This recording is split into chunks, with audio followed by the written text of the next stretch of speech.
Okay, folks, now that we've learned about the names of our sexual parts, it's probably important to find out how they all work together to produce orgasm. Well, probably the first people to really investigate this in any meaningful way were Masters and Johnson.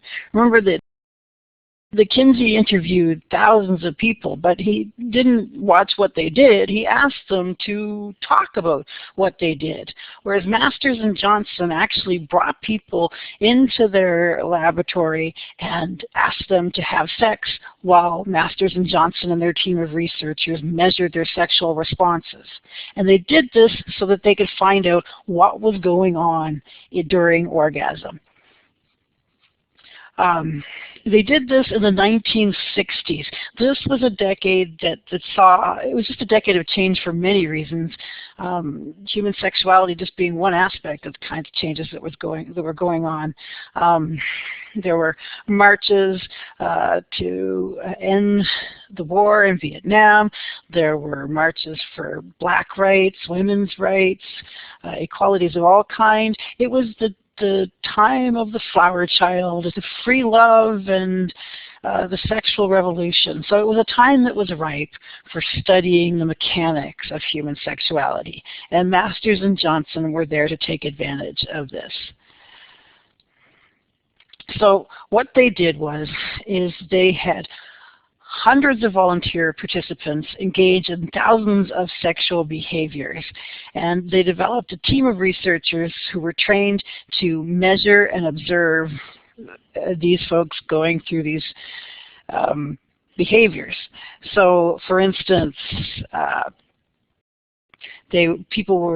volunteers were asked to have heterosexual intercourse, to masturbate alone, to do so naturally, without aids, with aids, with mechanical intervention, without mechanical intervention, in various sexual positions.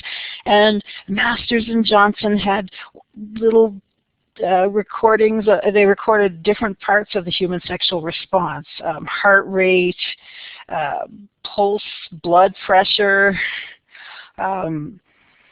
vasocongestion, how quickly blood flowed to the genitals. And this is how they came up with the mechanics or the physiological aspects of sexual response.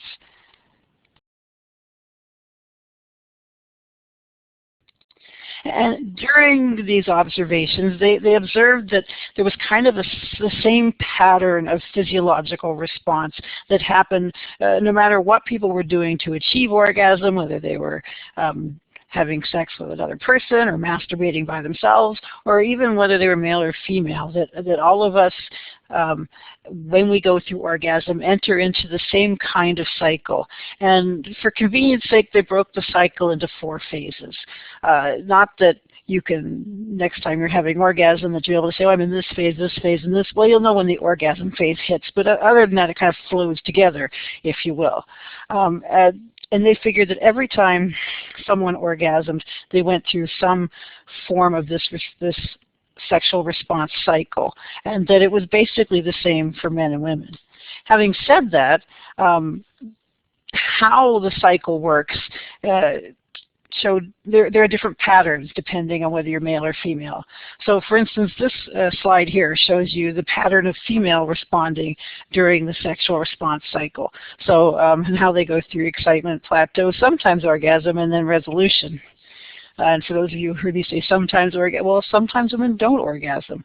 I know that a lot of times that women don't orgasm from coitus alone, so from penile vaginal penetration alone, because the clitoris, which is the clitoral glands, which is the nerve center, the pleasure center of a woman's orgasm, isn't directly stimulated normally during coitus. So sometimes what you see is the B pattern. If you see the purple pattern here, where the woman goes through the stages of excitement and plateau, but she never does quite go over the edge to orgasm. And what happens is a slow falling off of physiological responses as she returns to normal without ever having orgasm. Now, it's not always like that. Sometimes for women especially, they have a special gift called multiple orgasms. This is what you see represented in figure A. They go through the excitement phase, the plateau phase, orgasm, and then instead of going right into resolution, they can go right into another orgasm, and then right into another orgasm.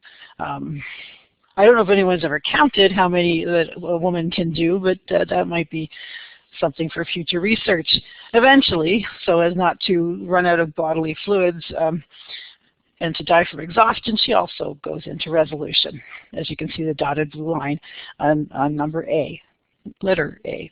And then finally, the yellow line represents a woman who is quickly aroused, quickly enters into plateau in preparation for orgasms, and then just as quickly her bodily functions return to normal. Now, for men, we have to take into consideration the refractory period. So there's an amount of time before a male can orgasm again after he's orgasmed once. And you see this with the purple line here. So he goes through excitement, plateau, orgasm, and then there has to be a sort of time where there has to be a refractory period in which takes place before he can orgasm again. And that would be the dotted blue line. So there has to be a resolution phase for him each time. So basically, let's take the whole thing and take it phase by phase. So let's start with the excitement phase. Now, what's happening during the excitement phase? This is the initial phase of physiological arousal. And the main thing that's going on is vasocongestion, which is when blood flows to the erectile tissues in your reproductive parts. So for men, that's the spongy tubules and the corpus cavernosa of the penile shaft. For women, it also engorges the sponge-like tissues in the clitoris as well. So even though you can't see, the clitoris gets an erection just like the penis gets an erection, only the erection takes place in the clitoral shaft, which is inside the body. The only outward sign of that is that the clitoris, which has swelled due to this engorgement of blood, tends to retract slightly due to the positioning, to the expanding of the clitoral shaft, and it actually means the clitoris retracts a little bit underneath the clitoral hood. With men, it's much more obvious. You can see when a man is fully erect, and it's hard to miss. For women, it's still happening, even though you can't see it. Another process that takes place is myotonia, which means that voluntary muscles tense in part of this excitement process, which can lead to erect nipples, for instance, in both males and females. Also, for females, the labia swell. For males, the testicles there's a partial elevation of the scrotum, so the testicles are withdrawn closer to the body. Also, for some people, there's a kind of sex flush or of blushing that takes place from the flow of blood to the cheeks or the chest that you can notice during this excitement period. And so the excitement period continues on into the next stage, the plateau period. So all the processes that began in the excitement period continue into the plateau period. I should mention, too, that for the women, the vagina starts to, parts of the vagina start to enlarge. The inner third starts a process called tenting, which is something that will continue into the plateau period.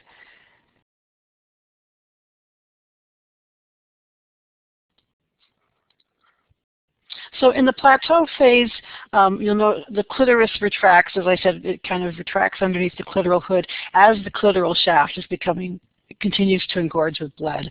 The inner vagina expands fully, and there's in the inner third of the vagina closest to the cervix, it expands in a process called tenting, and what it does is it creates kind of a place where semen can pool outside the cervix, which is the entrance to the uterus. As blood flow continues to sexual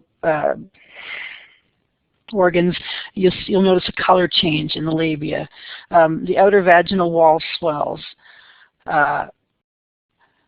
And the clitoris, like I said, is becoming erect. The clitoral glands retracts under the clitoral hood, and the labia minora also darken with, again, the color change in the labia. For men, vasocongestion also continues. Now, if something interrupts you during the excitement stage, it's possible that you could lose your erection. Once you get to the plateau stage, loss of erection is less likely because then your body's kind of fully engaged.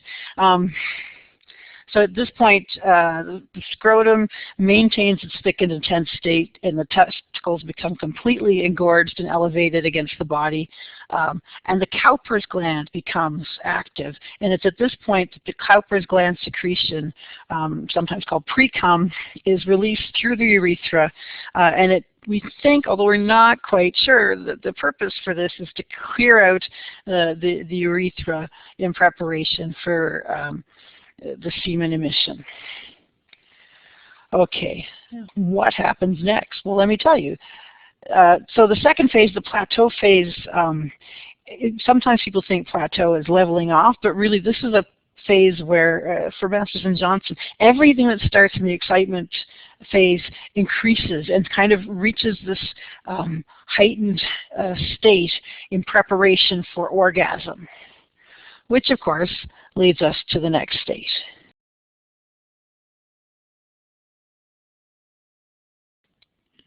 Now remember that excitement and plateau don't inevitably lead to orgasm. Remember when we were looking at the A, B, and C possibilities for women as they go through this cycle, the B possibility is that she never actually achieves orgasm. And again, this might be because she's not receiving the direct stimulation to the clitoral glands that she needs in order to do that. But let's consider that we do achieve happy ending and that we go on to the third phase, orgasm. So this is characterized, especially in the woman,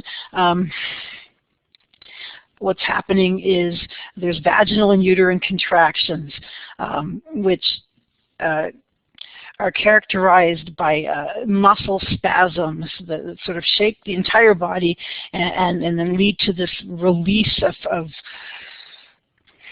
hormones, or not release, of endorphins that create a subjective feeling of pleasure and being overwhelmed. Physiologically, what's happening is the pelvic muscles are contracting, and it leads again to this release. For men, there's kind of a two-stage thing. First, there's the emission stage, where there's a buildup of sperm and semen in the urethral bulb just prior to being expelled through the urethra. And this is called the moment of ejaculatory inevitability, which is what it sounds like. It's this inevitable feeling that you're going to ejaculate, which leads to the next part of the stage, which is ejaculation or expulsion, and that's where the muscles, the pelvic muscles contract and force semen out through the urethra during ejaculation. Again, the subjective feeling of release. It happens for both men and women. Anything else I want to tell you here? It's all good. Then what could happen for women is they could go on to have other orgasms. But eventually, even women having multiple orgasms will go on to the final phase, which we'll talk about next.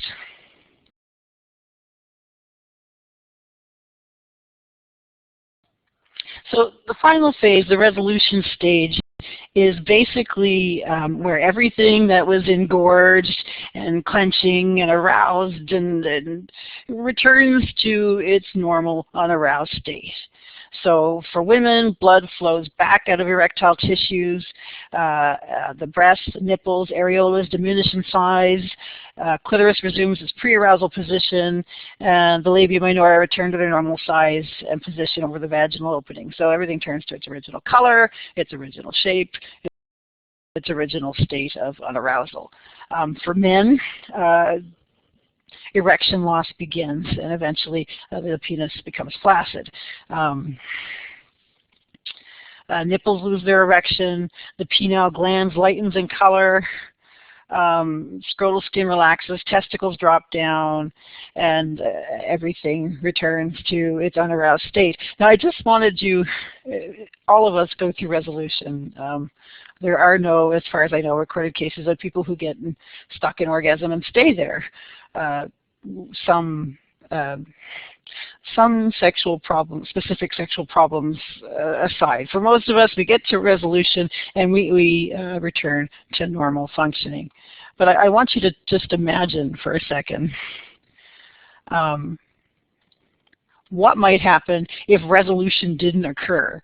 So I've given you a link here which takes you to a Comedy Inc. sketch where Roman Danilo is pretending to be a tantric monk who has achieved a state of eternal orgasm. Again, not sure this is possible.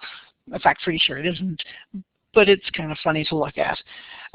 Truly, if resolution didn't occur, we couldn't keep up that heightened state for any length of time without depleting our bodily resources, and probably would eventually die. Not that you have to worry about that, but in case you just want a funny look at it, click on this link below. It'll hopefully entertain you.